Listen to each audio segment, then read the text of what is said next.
Alessandra Sublet a fait parler d'elle sur le plateau de Quotidien ce mercredi 1er février 2023.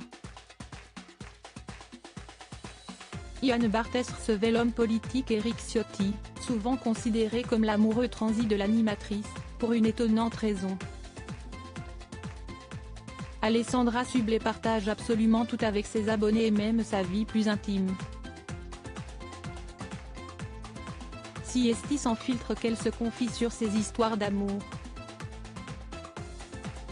En effet, l'ancienne animatrice de C'est quand Lou a vécu une belle romance qui a duré plus de 10 ans avec Clément Miseré, avec qui elle a eu 2 enfants, Charlie et Alphonse.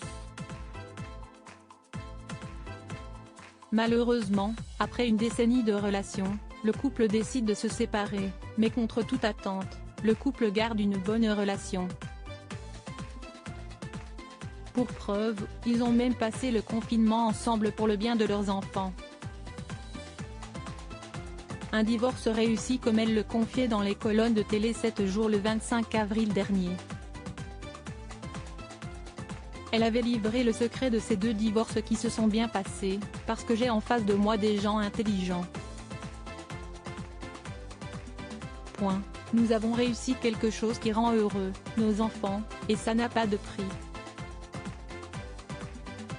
Mais il ne faut pas croire, j'ai aussi beaucoup pleuré. Pendant un temps, parfois très long, on s'interroge, on tâtonne, on doute, on a peur même, on se remet en question. Et on a envie de chialer, expliquait-elle. On mène parle dans la rue désormais connue comme étant célibataire, Alessandra Sublet pourrait bien retrouver l'amour dans les bras d'un célèbre homme politique. Ce mercredi 1er février 2023, Yann Barthès recevait sur le plateau de Quotidien Éric Ciotti.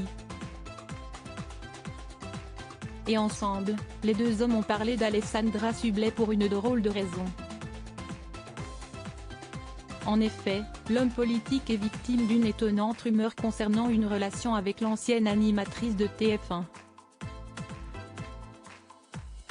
En juin 2020, Nicolas Canteloup dévoile un sketch dans lequel le politique drague ouvertement l'animatrice. Une taquinerie qui est restée dans l'imaginaire de nombreux téléspectateurs. On mène parle dans la rue, si est souvent la première réaction en me demandant des nouvelles d'Alessandra Sublet, explique Éric Ciotti. Une drôle de situation qui selon lui a permis de se faire connaître davantage du public depuis qu'il est souvent présenté comme l'amoureux transi d'Alessandra Sublet. Yann Barthès lui a alors demandé « On vous parle plus d'Alessandra Sublet que de votre politique ?» Point d'interrogation et au président des Républicains de répondre « Souvent ». Une rumeur légère qui visiblement, le fait sourire.